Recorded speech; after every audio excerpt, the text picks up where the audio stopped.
menjelang Januari kemarin. Oke, assalamualaikum warahmatullahi wabarakatuh. Waalaikumsalam warahmatullahi wabarakatuh. Selamat siang. Siang. Oke, selamat siang. Semua sehat ya? Alhamdulillah. Baik, sebelum kita mulai pertemuan pada siang hari ini, kita berdoa dulu. Kita tolong Pak Bapak memimpin doa. Siap, gerak. Doa mulai.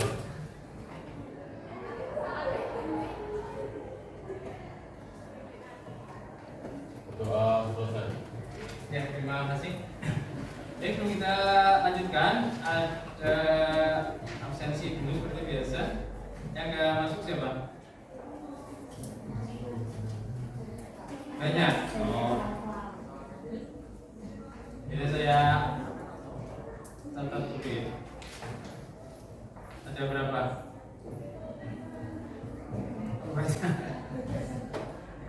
Ya sudah.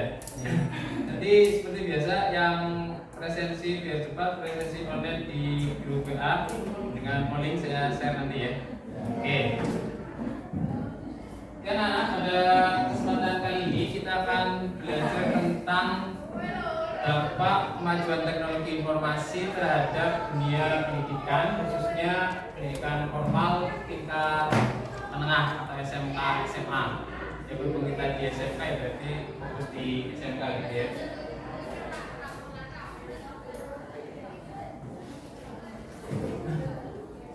Ada materi prasyarat. Prasyarat itu kalau kalian mau belajar sesuatu ada yang harus dikuasai terlebih dahulu. Yang pertama adalah memahami konsep teknologi. Teknologi itu apa? Menurut kalian yang kalian ketahui itu? Kalian sering pakai contohnya aja. Ini teknologi bukan? Ya. Terus apa lagi? LCD, laptop, apa lagi? Menurut kalian teknologi yang ada di sini aja dulu. Kipas angin teknologi bukan? Teknologi lampu. Ya, semua teknologi itu bermanfaat bagi manusia enggak? Bermanfaat. Memudahkan atau mempersulit? Memudahkan. Berarti teknologi itu benda atau alat yang fungsinya untuk apa? Memudahkan pekerjaan manusia gitu ya. Jadi segala hal yang digunakan untuk mempermudah atau menjadikan kita lebih praktis dalam menyelesaikan masalah dalam kehidupan itu namanya teknologi. Nah ini kalian pahami dulu sebelum belajar teknologi nanti dampaknya seperti apa. Nah kalau pemanfaatan teknologi informasi dalam pendidikan di Indonesia itu misalkan smartphone. Ini kira-kira kalau dalam pembelajaran buat apa saja yang sudah pernah kalian rasakan? Google Classroom, terus Google Meet, terus ngedit Canva, kita yang TKP ya, tidak pernah lepas dari Canva. Terus sosial media kira-kira berguna enggak? Berguna, gitu ya. Jadi itu contoh-contoh penerapan teknologi informasi dalam dunia pendidikan. Kalian bisa menggunakan Google Classroom sebagai fasilitas kalian belajar materi yang di-share oleh guru, bahkan untuk mengumpulkan tugas baik teks maupun video gitu ya. Oke, sekarang lanjut. Ini prasyaratnya sudah terpenuhi. Nah, tujuan belajaran kita akan belajar tentang dampak kemajuan teknologi informasi bagi pendidikan. Nah, tujuan belajarannya adalah memahami teks informasi ya tentang kemajuan teknologi informasi untuk mengimplementasikan penerapannya dalam pendidikan formal. Itu tujuannya nih. Nanti kalian akan memahami kira-kira kemajuan teknologi dalam pendidikan formal itu untuk apa saja. Kemudian melaporkan percobaan kalau memungkinkan atau peristiwa atau hanya sekadar pengamatan. Pengamatan ini tentang kemajuan teknologi informasi dan menyelidiki dampaknya terhadap pendidikan di Indonesia. Nanti pada saat pengamatan, kalian mengamati dari berbagai sumber karena kita sekarang semakin dimudahkan dengan gadget. Nanti saya akan bagikan secara kelompok ya. Kalian akan saya buat kelompok untuk melakukan pengamatan terhadap artikel tentang kemajuan teknologi informasi, pengaruhnya terhadap pendidikan Indonesia itu apa saja gitu. Nah, secara teknis akan saya sampaikan nanti. Nah, sekarang kita ngobrol-ngobrol dulu. Tadi teknologi, kalian sudah tahu teknologi itu yang sifatnya memudahkan. Nah, kalau teknologi informasi berarti memudahkan dalam hal apa? Mendapat informasi gitu ya. Terus kemajuan teknologi mesin saat ini di pendidikan SMK, kira-kira menurut kalian gimana? Menurut kalian gimana kemajuan teknologi informasi saat ini di pendidikan menengah SMK yang sudah kalian rasakan gitu? Misalkan untuk mengakses informasi itu lebih cepat apa lebih susah? Lebih cepat gitu ya. Kalau dulu zaman saya kan masih pakai koran untuk mengakses informasi. Sekarang juga koran, cuma korannya koran digital di internet gitu ya. Jadi seperti itu. Kemudian bagaimana dampak kemajuan teknologi informasi terhadap pendidikan di Indonesia? Dampaknya, kalau kita bicara dampak, mesti ada dampak positif dan negatif. Dampak positifnya kira-kira apa, Dinar? Gimana? Mempermudah, betul. Bisa. Kalau yang negatif, lebih mengandalkan teknologi, betul ya? Ya.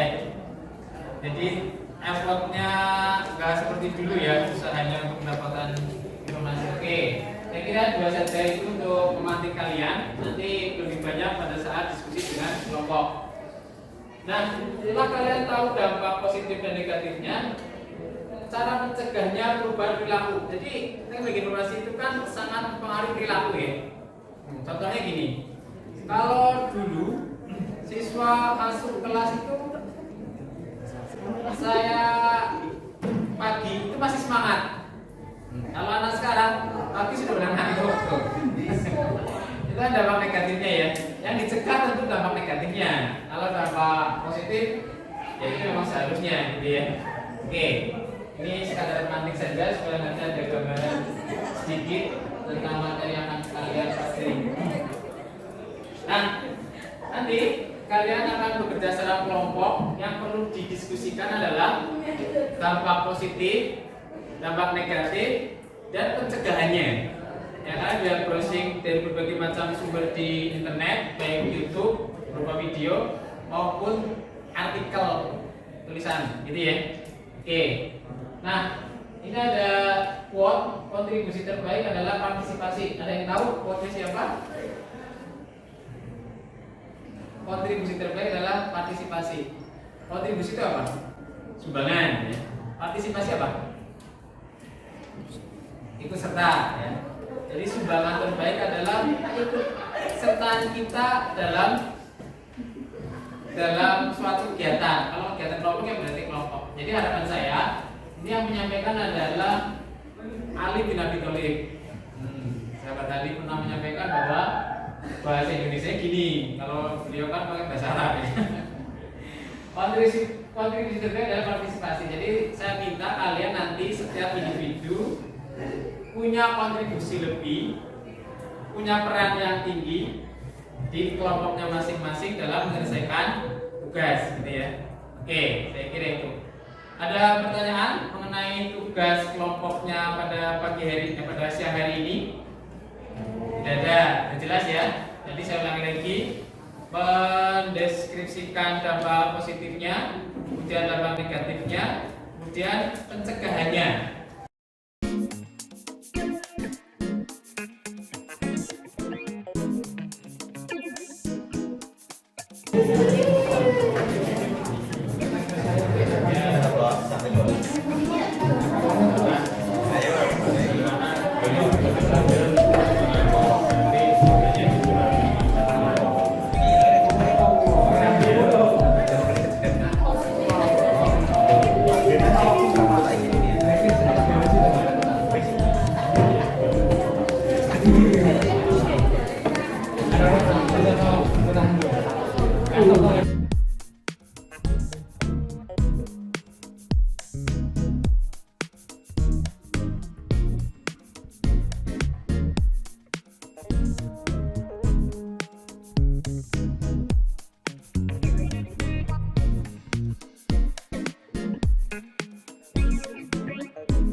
Diskusi kelompok kami. Perkenalkan, nama saya Misalur Aini, nomor absen 26 dari kelas 10 di kelas 1.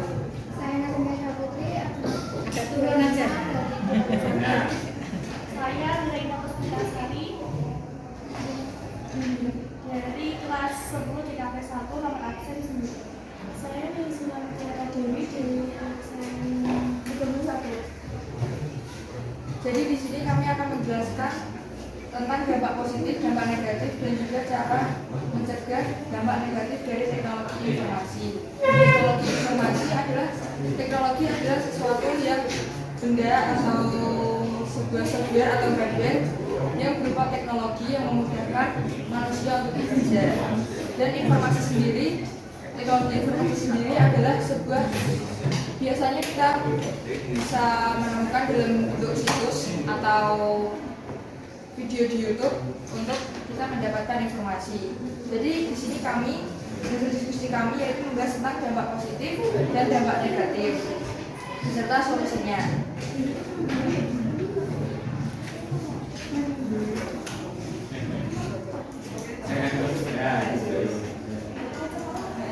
Dampak positif. 1. Kemudahan akses informasi. 2. Kemajuan dalam bidang kesehatan. 3. Peningkatan komunikasi. 4. Kemajuan dalam pendidikan. 5. Peningkatan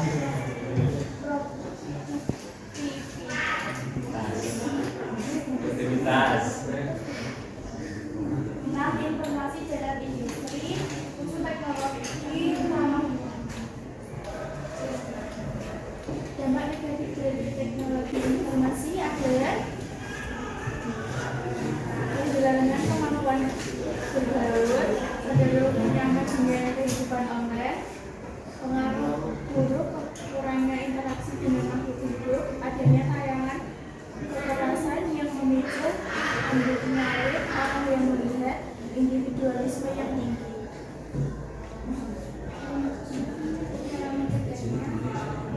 Cara mencegahnya membatasi penggunaan smartphone, mengurangi informasi sebelum mencari informasi, dan berpengaruh dengan isu yang berbeda, memanfaatkan teknologi secara optimal, mendorong lingkungan sosial, menarik budaya.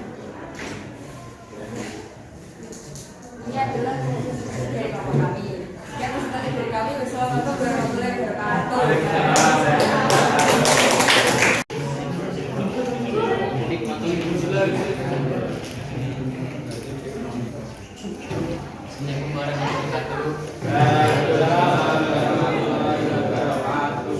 Perkenalkan, nama saya Dwi Prastia dari DKP 1. Saya Balita Fayar Karboles, absen 24 dari DKP 1. Saya Muhammad Pak Yusbianka, nomor absen 2. Saya Alhamdulillah dari kelas 1.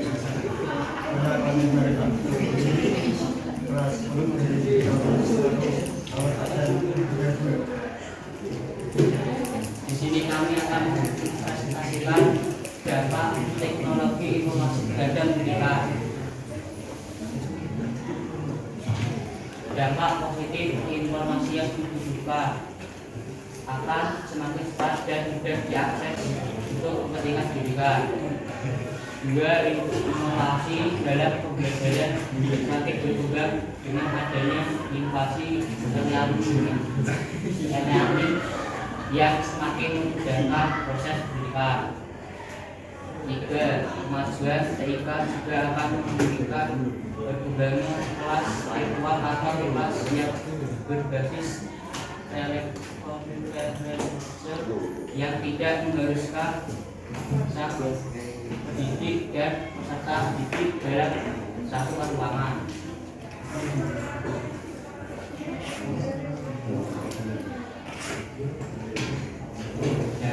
negatif. Siswa terlalu sering menggunakan ponsel dan dapat menyebabkan masalah kesehatan. 2. Kurangnya interaksi yang dilakukan para pelajar.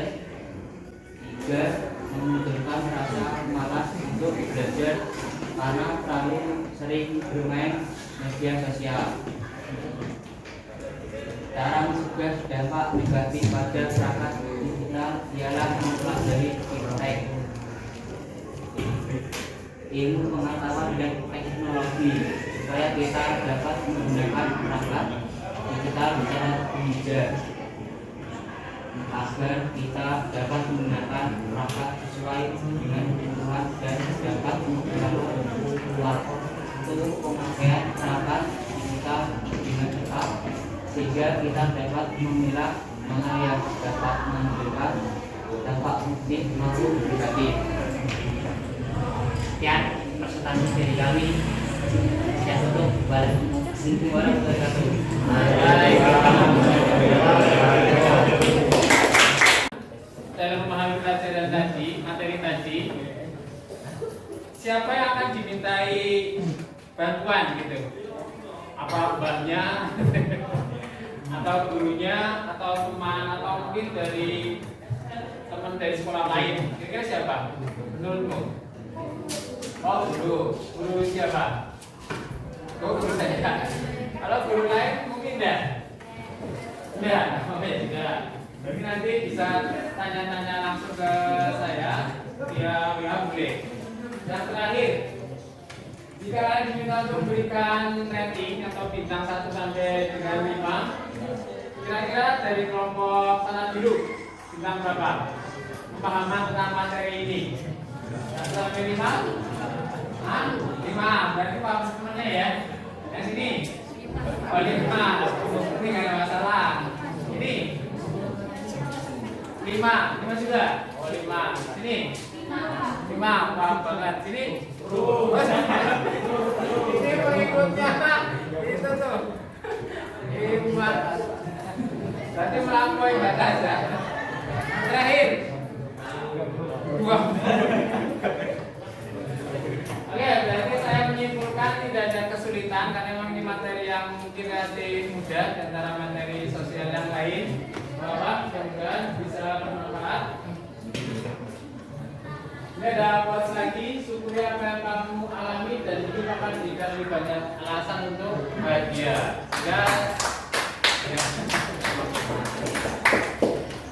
Saya juga berterima kasih dan kalian sudah belajar dengan sangat giat.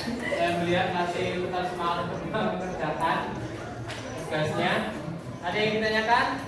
Kalau tidak ada, saya ingin berikan tugas untuk pertemuan berikutnya, yaitu membuat podcast tentang materi tadi. Kalian berlaku sebagai narasumber gitu ya, dan host, dan divideokan, upload di media sosial, linknya nanti dikirimkan di Google Classroom, gitu ya. Baik, saya kira itu pertemuan pada siang hari ini. Mohon maaf kalau ada salah. Selamat belajar dan beristirahat karena sudah jamnya istirahat. Assalamualaikum warahmatullahi wabarakatuh.